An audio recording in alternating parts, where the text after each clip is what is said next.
Big B हो, big C हो, he is for me, तो he is not a big B, for me he is a C category actor. And it's not कि आज मेरा वो मतलब कि एक माइंडसेट मेरा बन गया अमिताभ बच्चन को लेकर के। अमिताभ बच्चन की बात करनी इसलिए भी ज़रूरी है बिकॉज जया बच्चन जिस तरीके से आकर के राज्यसभा में, फर्स्ट ऑफ ऑल राज्यसभा तक वो पहुंची कैसे, वो पूरा सिलसिला देखना पड़ेगा। अमिताभ बच्चन के लिए मैं कहूँगी कि अमिताभ बच्चन में कोई भी ऐसा सगा नहीं जिसको अमिताभ बच्चन ने ठगा नहीं। अमिताभ बच्चन का अंबानी के साथ रिलेशन हो, सबसे पहले तो मैं राजीव गांधी से आऊँगी। गांधी फैमिली के साथ जो उनकी मदर थी उनका बहुत अच्छा रिलेशन था। सोनिया गांधी की शादी और राजीव गांधी की शादी में भी उन्होंने बहुत कुछ हेल्प किया था। राजीव गांधी 1984 में इलाहाबाद से वो लोकसभा के टिकट पे चुनाव लड़ते हैं। इंदिरा गांधी के मौत की जो लहर थी उसकी वजह से वो बहुत ही मेजर डिफरेंस से वो वहाँ से जीत करके आते हैं। वहाँ से भी वो निकल पड़ते हैं, सोनिया गांधी पे भी एलिगेशन लगाकर निकल पड़ते हैं। अंबानी को उन्होंने ऐसे ही ठगा। उन्होंने अनिल जो हमारे माफ़ कीजिएगा अमर सिंह जो अभी हमारे बीच नहीं रहे, उनके ऊपर मैं पर्सनली अपनी बात कर रही हूँ कि सोशल मीडिया पे जिस दिन मुझे खबर आई थी कि अमर सिंह नहीं रहे और मैंने उनको ट्वीट करके अमिताभ बच्चन को टैग किया था कि now he is no more, so you have to say something. I don't think, मैं जहाँ तक मेरी जानकारी है कि अमिताभ बच्चन ने कोई भी ट्वीट अमर सिंह के लिए किया था। अमर सिंह को उन्होंने बखूबी यूज़ किया। जिस टाइम पे एबीसी जो कंपनी थी वो जब बैंकरप्ट हो गई थी, जो हमारा 1995 या 97 का मैं बता रही हूँ कि मिस वर्ल्ड का जब हुआ था, जिस टाइम पे इन्होंने पूरा उसको लॉन्च किया, मतलब ऑर्गेनाइज़ किया था अमिताभ बच्चन ने, उस समय पे इनकी कंपनी पूरी तरह से बैंकरप्ट हो चुकी थी। उस समय पे अमर सिंह ने आकर के हेल्प किया। सुब्रतो राय जो सहारा के जो हेड थे उन्होंने आकर के इनको हेल्प किया, पैसे के टर्म्स में हेल्प किया, मेंटली इनको सपोर्ट किया। और उसी सुब्रतो राय की जो कंपनी है सहारा, उसके जो मीडिया थी उसके उन्होंने जो आपका माइक है उसको उठा करके उन्होंने एक स्टेज से फेंका था। अमर सिंह के लिए इन्होंने क्या नहीं किया। अमर सिंह जब जेल गए थे उस समय पे भी वे उनके साथ नहीं आए। और आज जया बच्चन जो राज्यसभा में खड़ी होकर के बोल रही हैं, वो याद करें कि फाउंडेशन वो अमर सिंह का ले किया हुआ है। अमर सिंह ने वो फाउंडेशन डाला था। जया बच्चन को मुलायम सिंह से और अमिताभ बच्चन को मुलायम सिंह से मिलवाने वाले और राज्यसभा भेजने वाले ये अमर सिंह ही थे, कोई और दूसरा नहीं था। तो मैं कितने लोगों का नाम जुड़ाऊँ। इन्होंने फिर अभी इनका मोदी जी के साथ भी इनका दिखाया जा रहा था। तो जहाँ जहाँ पे इनको ज़रूरत पड़ेगी, अमिताभ बच्चन एक ऐसा आदमी है जो अपने हित को साधने के लिए वो कहीं भी जा सकता है। लेकिन अमिताभ बच्चन को एक बात मैं बताना चाहूँगी, हम बिहारियों में कहा जाता है कि बाढ़े पूत पिता के धर्मा। जो पूत कहते हैं, पुत्र को कहते हैं, अपने बच्चे को कहते हैं कि जो पुत्र का जो विकास होता है, पुत्र या पुत्री जो भी हो, पिता के धर्म से होता है। अमिताभ बच्चन ने जितना कर्म कांड किया है, इधर इट्स परवीन बॉबी, इधर इट्स विनोद खन्ना की बात करें। विनोद खन्ना अपने समय के बिल्कुल कहते हैं ना कि वर्सटाइल और साथ में बहुत ही टैलेंटेड एक्टर थे। उनको ठिकाने लगाने में अमिताभ बच्चन का मेजर रोल रहा है। तो सारे फिल्म इंडस्ट्री वाले, मैं किसकी बात करूँ, अमिताभ बच्चन की बात करूँ, मैं सलमान खान की बात करूं, मैं अजय देव, किसकी बात करूं, मैं संजय दत्त की बात करूं, सारे लोग एक ही चट्टे पट्टे के थाली हैं। बहुत अच्छी बात कही आपने। और इससे पहले आपने पंजाब में जो ड्रग्स का जो जिस तरीके से पेडलिंग होती है, ड्रग्स को लेकर कंज्यूम भी करते हैं काफ़ी सारे लोग, तो आपने इस बात पे भी गौर किया होगा मैम, जब ये पंजाब के ऊपर ही मूवी बनाई गई थी, इसका जिक्र आपने भी अभी किया, जब पंजाब में जिस तरीके से ड्रग्स का ये जो सिलसिला चलता है, इसको लेकर जब उड़ता पंजाब पिक्चर बनाई गई थी, ड्रग्स को लेकर शाहिद कपूर थे इसमें, तो इसको लेकर बॉलीवुड में से तमाम लोग थे और उन्होंने कहा था कि सच में ड्रग्स की समस्या है बॉलीवुड में और इसके ऊपर हमें एक्शन उठाना चाहिए। और आज जब एक्शन उठ रहा है ड्रग्स के ऊपर, तो ये इतने ज़्यादा कुलबुला क्यों जाते हैं। कल आपने जया बच्चन का नाम लिया, जिस तरीके से वो कुलबुला गई थी, जिस तरीके से उनकी भाषा थी। आज हेमा मालिनी आकर ये कहती हैं कि पूरी इंडस्ट्री को बदनाम नहीं करना चाहिए, कुछ ही लोग इनमें से हैं। आज तक ये लोग किसी मुद्दे पर नहीं बोले थे और जैसे ही ड्रग्स का मामला आया है, जो आज तक किसी मुद्दे पर नहीं बोलते थे, वो सब एक लाइन में आ गए हैं और सब एक दूसरे को बचाने की कोशिश कर रहे हैं। देखिए, जया बच्चन हो, राज्यसभा में बोलने वाली हो, या हेमा मालिनी बीजेपी की जो लोकसभा से मेंबर हो, मथुरा से वो आती हैं, मथुरा लोकसभा सीट से वो जीती हैं, कोई भी इंसान हो, सारे लोग फिल्म इंडस्ट्री से जुड़े हुए हैं और सारे इनके बच्चे भी हैं और वहाँ ये रह रही हैं, मुंबई में रह रही हैं। इनको जीना है फर्स्ट ऑफ ऑल। दूसरी बात है कि ड्रग में आप देखें, जया बच्चन का नाम आया तो पीछे से फिर श्वेता बच्चन का भी पिक्चर्स आया जिसमें वो ड्रग कुछ पार्टी में है वो उस तरह। तो मैं कह तो रही हूँ कि सारे लोग इस ड्रग में इन्वॉल्व हैं, कोई भी ऐसा नहीं है। और सबसे बड़ी बात होती है कि जहाँ सरस्वती है, कहीं पे सरस्वती और लक्ष्मी का जो मिलन है ना, बहुत रेयर होता है। और जहाँ मिलन होता है कि जहाँ पे आप पढ़े लिखे भी हैं और आपके पास प्रॉपर्टी भी, आपके पास पैसा भी है, वहाँ पे लोग ज़मीन से जुड़े होते हैं। जहाँ सिर्फ सरस्वती हैं वो भी चलता है, लेकिन जहाँ सिर्फ लक्ष्मी है और बॉलीवुड इंडस्ट्री जो सिर्फ पैसे वालों का है, जो अनपढ़ गंवार लोग हैं। आज अगर जो हमारी बालाजी टेलीफिल्म्स की जो एकता कपूर हैं, उनको पद्मश्री दिया जाता है, मतलब ये किस तरीके का मतलब मजाक है। किस तरीके का मजाक है। और ये सारे के सारे जो भी मैं कह रही हूँ कि बॉलीवुड हो, देखिए देश के अंदर सबसे पहले इनकम टैक्स पे करने वाले बहुत कम लोग हैं। बॉलीवुड इंडस्ट्री से टैक्स पे होता है क्योंकि वहाँ पे अर्निंग है, तो देश को चलाना तो है ही, तो इसलिए सरकार भी इस पर चुप रहेगी, पहली बात। दूसरी बात रही कि अगर मैं आपको कहूँ कि बॉलीवुड जिस तरह से हो गया, उस तरह से हमारा एक विधायिका हो गया या कार्यपालिका हो गया या फिर आपका लोकसभा हो जाता, जो सरकार है, या फिर मैं महाराष्ट्र की सरकार की बात करूं, मैं एक घटनाक्रम 1964 का आपको याद दिलाना चाहूँगी कि इन पॉलिटिकल पार्टीज़ को इतना पावर है कि वो जजेस को भी अपने विधायक स्पीकर के पास पावर है। सुचित्रा कृपलानी के टाइम पर 1964 में ये घटना हुआ था कि जजेस को भेजा गया था नोटिस कि आकर के विधायक मतलब जो हमारा जो सेंटर है, जो असेंबली हॉल है, वहाँ पे आकर के और जवाब दें। वहाँ पे केशव सिंह थे, उनके ऊपर कुछ चार्ज लगा था और जिनको किसी एडवोकेट ने चैलेंज किया था कि वो गलत तरह से उनको प्रोसिक्यूट किया गया था, 1 हफ्ते का कुछ उनका हुआ था। तो ये आप समझ सकते हैं कि जो जहाँ पे कॉन्स्टिट्यूशन को माना नहीं जा रहा, जहाँ पे जजेस चैलेंज्ड हैं, वहाँ पे जिस तरह से एक और मैटर निकल करके सामने आया था कि कोई महिला है, आई थिंक शिवानी होले करके कुछ है या कुछ ऐसे ही नाम है उनका, उनको एक ट्वीट जो आदित्य ठाकरे और उन्होंने उद्धव ठाकरे को लेकर किया था, उनको डिटेन किया जाता, उनके ऊपर FIR लॉन्च होता है।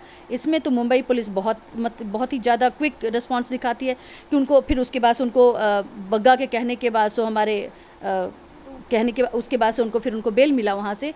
तो यहाँ पे किस तरीके का नेक्सस है कि जो जजेस हैं, देखिए जजेस का या फिर जो एडमिनिस्ट्रेशन में बैठे हुए जो लोग हैं, जो हमारी पुलिस ऑफिसर्स हों, IPS हों या IAS ऑफिसर्स हों, इन सब का प्रमोशन, इन सब का डिमोशन, इन सब का जो लाइफ स्टाइल है, वो सारा कुछ मतलब बना होता है बेस्ड ऑन पॉलिटिकल पार्टीज़ इनको जैसे चाहेगी उस तरह का पोस्टिंग देगी। कहीं ना कहीं जो न्यायपालिका भी जो है वो हमारी विधायिका और जो हमारे MPs हैं उनके सामने बंधी हुई हैं, क्योंकि अगर वो कुछ भी करते हैं तो हमारा जो पार्लियामेंट है वो उसका हाथ ऊपर है। वो जजेस को भी बुला करके क्वेश्चंस के लिए, जवाब के लिए वो अपने पार्लियामेंट में बुला सकती है, वो अपने असेंबली में बुला सकती है। तो ये देश किस तरीके का देश है कि जिसका आज जो 75वां साल हमारा चल रहा है देश की आज़ादी को लेकर के, और आज तक देखा जाए तो आज तक आम जनता के हित की बात कभी होती ही नहीं है। आज हमारे देश को युवाओं का देश कहा जाता है, जहाँ पे कि कहा जाता है कि हमारा ऑल ओवर वर्ल्ड में अगर देखा जाए तो India is the youngest country, और वहाँ पे 72 साल का नीतीश कुमार मुख्यमंत्री बनने के लिए बिहार में फिर से बेचैन है, जबकि पॉपुलेशन ग्रोथ बिहार में सबसे ज़्यादा 30% का हमारा 10 साल में पॉपुलेशन ग्रोथ है। It means 2.5%। आप समझे तो 12 करोड़ जनसंख्या भी अगर वहाँ पे लें तो 2.5% कितना आता है, लगभग आप समझे तो 30 लाख के आसपास का पर ईयर का प्रोडक्शन है। वहाँ पे एक युवा नेता हमें नहीं मिलता है। तो हमारा देश जो है वो एक नेक्सस बना हुआ है, आम जनता की उसमें कोई भी साथ नहीं है, सारे लोगों का नेक्सस है। सुशांत सिंह राजपूत का केस CBI के पास गया है, बहुत सारा मैटर CBI के पास गया है। क्या इसमें सही में दूध का दूध पानी का पानी होगा? बहुत सारे मैटर्स थे।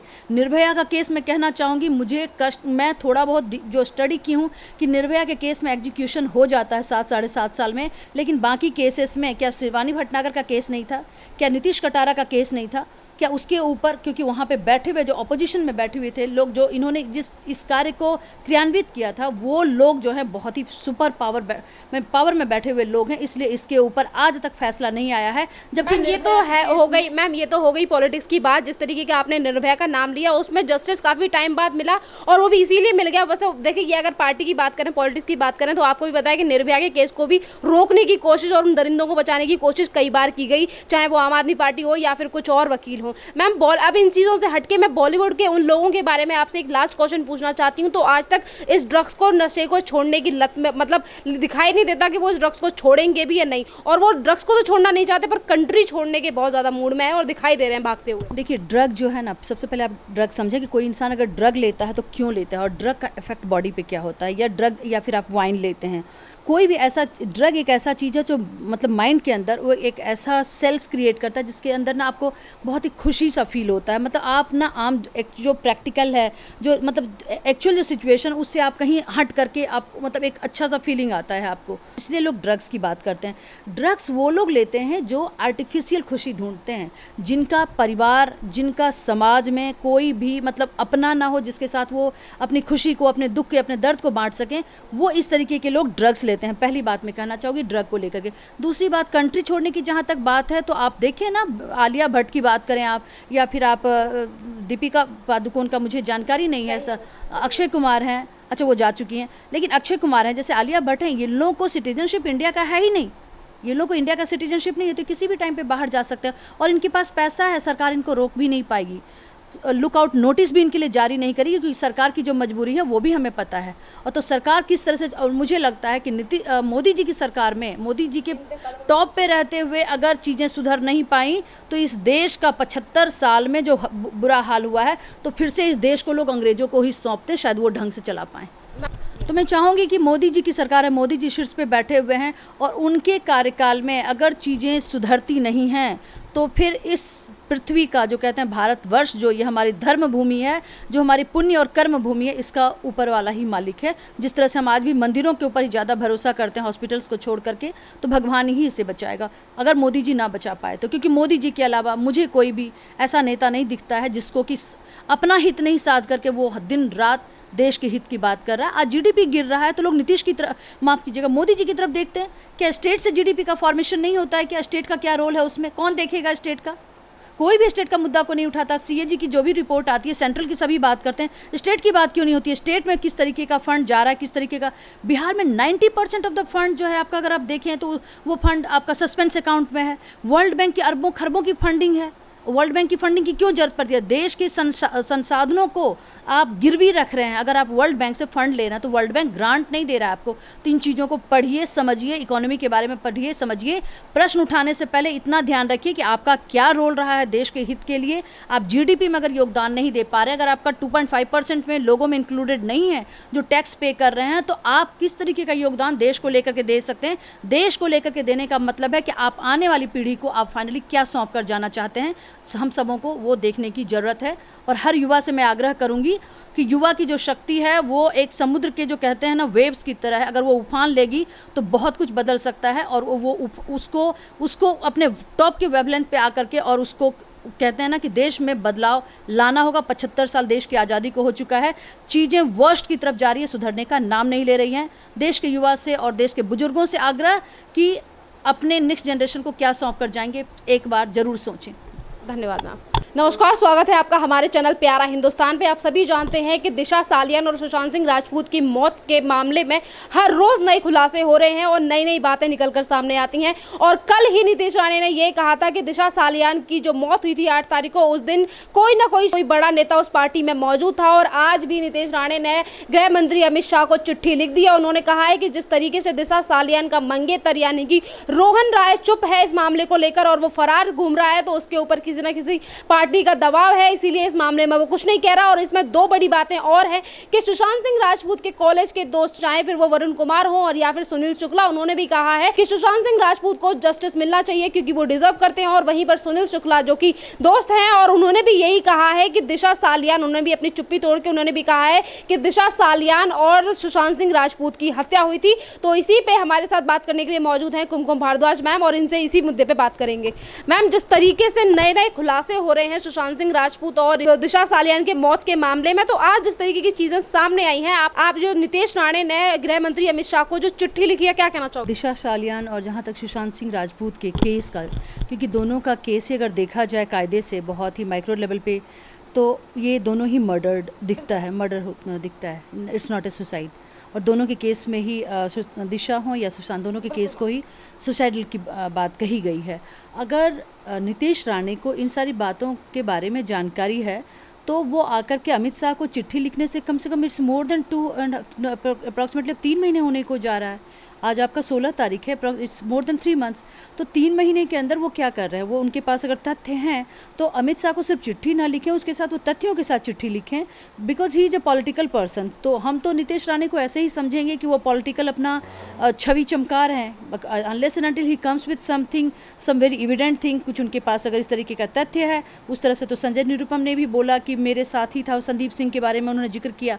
तो जिन लोगों के पास भी तथ्य है वो CBI को सौंपें, इन्वेस्टिगेशन में हेल्प हेल्प करें। होम मिनिस्टर, अब अमित शाह को चिट्ठी लिखने का क्या तुक बनता है? होम मिनिस्टर के लेवल पे तो जो बातें होनी थी, जो सीबीआई को मैटर जाना था, वो तो सीबीआई को मैटर जा चुका है। और इनफैक्ट इस केस में अगर देखें तो सुप्रीम कोर्ट में जब ये मैटर, सीबीआई के मैटर को जब महाराष्ट्र सरकार ने अटकाया था कि सीबीआई इन्वेस्टिगेशन ना हो, तो उस टाइम पे जजमेंट जो भी आया कि नहीं इसमें सीबीआई इन्वेस्टिगेशन होगा, और साथ में जो हमारे जज थे उन्होंने एक लाइन ऐड किया था कि जो भी केसेस, जो भी सुशांत सिंह रिलेटेड मैटर जो भी आएगा, इस केस से रिलेटेड जो होगा, इसी केस के साथ सीबीआई उसको इन्वेस्टिगेट करेगी, उसको इसके साथ क्लब कर दिया जाएगा।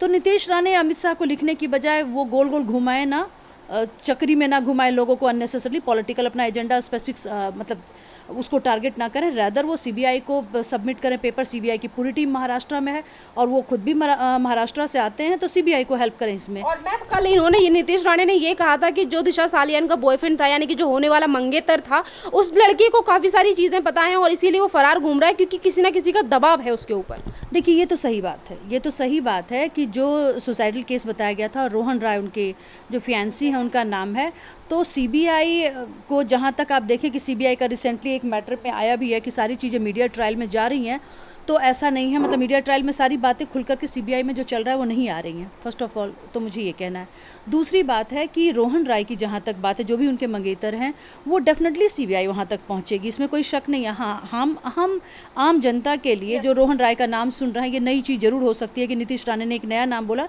सीबीआई इज़ अवेयर ऑफ कि उनको रोहन राय तक भी पहुँचना है। सीबीआई दिशा सालियान के केस को किस तरह से वो सीबीआई ही इन चीज़ों को जोड़ रही है, तार जब जुट रहा है तो दिशा सालियान का भी केस कहीं ना कहीं वो ऐसा एहसास हो रहा है कि सुशांत सिंह राजपूत से ही रिलेटेड था, और उसी रिलेशन में पहला मर्डर जो है ये पहले सालियान का होता है, दिशा का होता है, और फिर उसके बाद से लोग सुशांत तक पहुंचते हैं। तो सीबीआई इसका इन्वेस्टिगेशन कर रही है और सीबीआई तरीके से इन्वेस्टिगेशन करेगी। दिशा के तो इनफैक्ट पेरेंट्स का कहा जाए तो पेरेंट्स आकर खुल करके मीडिया में सामने कह रहे थे कि नहीं हमारी बेटी का मर्डर नहीं हुआ, उसने सुसाइड किया, जो भी था। तो हाँ, तो हमें जीने दे। देखिए होता क्या, अगर सही मायने में अगर देखा जाए किसी भी इंसान का, सबसे पहले तो उसने अपने बच्चे को खो दिया, उसके बाद से जब ये मैटर मीडिया ट्रायल में चलता है तो दिन रात वो दम घुटता है, उसके साथ इंसान को जीना पड़ता है, और भी बच्चे होते हैं और भी फैमिली होती है, तो जिनको जाना था वो तो चले गए। तो लोग सोचते हैं कि नहीं, उनके जो पेरेंट्स सोच रहे हैं, मैं उनके पेरेंट्स के भावनाओं को मैं कद्र करती हूँ, मैं रिस्पेक्ट करती हूँ, मैं इन चीज़ों को समझती हूँ किस वजह से वो पीछे हट गई। दूसरी बात, वो मुंबई में रह रही हैं, महाराष्ट्र में रह रही हैं, तो कहीं ना कहीं महाराष्ट्र सरकार का तो दबाव होगा ही, इसमें तो कोई शक नहीं है किसी को कि दबाव नहीं होगा। तो दिशा के पेरेंट्स को भी सीबीआई इनफैक्ट इन्वेस्टिगेट करेगी। लेकिन मैटर जो है इनफैक्ट मैं देख रही हूँ कुछ दिनों से कि एकदम इतना पॉलिटिसाइज कर दिया गया है कि कभी नीतीश राणे आते हैं तो कभी आपके अध्ययन जो शेखर सुमन के जो बेटे हैं, कभी वो आते हैं, कभी कंगना रनावत के ऊपर वो कमेंट करते। अरे वो कंगना रनावत जिस टाइम पे करियर अपना स्टार्ट कर रही थी, बहुत तरीके का स्ट्रगल होता है, बहुत लोगों से उन्होंने मिला होगा, बहुत लोगों के साथ फ्रेंडशिप रही होगी। अब उन लोगों को आकर के शेखर सुमन जो है वो आरजेडी की तरफ से अपना बिहार में अपना जो पॉलिटिकल करियर चमका रहे हैं, फिर उनके बेटे आ रहे हैं और जब उनके ऊपर उंगलियां उठती हैं तो कहते हैं कि मुझे पीली जिसमें मत घसीटो। तो ये सारी चीज़ें मुझे लग रहा है कि थोड़ा सा इसको पॉलिटिसाइज ना किया जाए। ये तो पॉलिटिकल वाली बात होगी। इसके अलावा जो सुशांत सिंह राजपूत के कॉलेज के दोस्त हों या फिर सुनील शुक्ला जैसे दोस्त हों, और भी लोग हैं, जैसे कि अभी जो दिशा सालियान की दोस्त हैं रश्मि देसाई, जो कि सीरियल्स में काम भी करती हैं, उन्होंने भी कहा है कि दिशा सालियान आत्महत्या नहीं कर सकती, मेरी उससे बात हुई है। तो तमाम तरीके की चीज़ें जिस तरीके की निकल के आ रही हैं, और लोग ये कह रहे हैं कि दिशा सालियान के साथ, सुशांत सिंह राजपूत के साथ दिशा सालियान को भी जस्टिस मिलना चाहिए। नहीं, बिल्कुल लोगों का भी यही कहना है। अब रश्मि देसाई एक टीवी सीरियल में वो काम कर रही हैं, इसलिए लोगों के बीच में पब्लिक डोमेन में उनके नाम को जाना जाता है, इसलिए जो भी वो कमेंट करती हैं, जो भी ऑब्जर्वेशन उनका होता है, वो हम लोगों के बीच में जब आ रहा है तो लग रहा है कोई एक नया इंसान नए टॉपिक के साथ आ रहा है। मुझे लग रहा है सीबीआई इसमें इन्वेस्टिगेट कर रही है अननेसेसरली। लोग जितनी बातों को उठाएंगे, ये मैटर ऐसा फील होता है कि हर दिन एक बबल फॉर्म हो रहा है पानी के अंदर, और कहीं से भी मतलब स्थिरता नज़र नहीं आ रही है कि चीज़ें कैसे निकल करके सामने आएंगी, कितना समय लेगा। मैटर तो लोगों को, या फिर जो भी लोग जानकार हैं इन चीज़ों के, वो सीबीआई को वहाँ पे जाकर के बंद लिफाफे में सबमिट करें, या सुप्रीम कोर्ट में ये एक पेपर अब ये भी लगना चाहिए कि आप एक पर्टिकुलर टाइम टेन्योर के अंदर इस जो सुशांत सिंह राजपूत का केस है उससे जो भी रिलेटेड है, दिशा सालियान का हो, उसमें रश्मि देसाई सामने आ रही हो, या फिर रोहन का नाम आ रहा है, या फिर उनके कुछ सुशांत के कुछ कॉलेज फ्रेंड्स हैं, Vinay and Sushil and all, Sunil, तो ये सारे लोग जो आ रहे हैं, तो विनय एंड सुनील तो they are the college friends, तो वो हम मतलब मैं समझती हूँ कि उनको ऐसा हम सबों को एहसास था कि शायद 2-3 महीने में ये मैटर को शॉर्ट आउट कर दिया जाएगा। बट सीबीआई तो अभी रिसेंटली सीबीआई की टीम जो है वो अभी उनको ये कार्य सौंपा गया है कि सीबीआई का इन्वेस्टिगेशन हो। तो मुझे लग रहा है कि within a month of time और 2 months of time definitely some concrete thing will come out. Okay.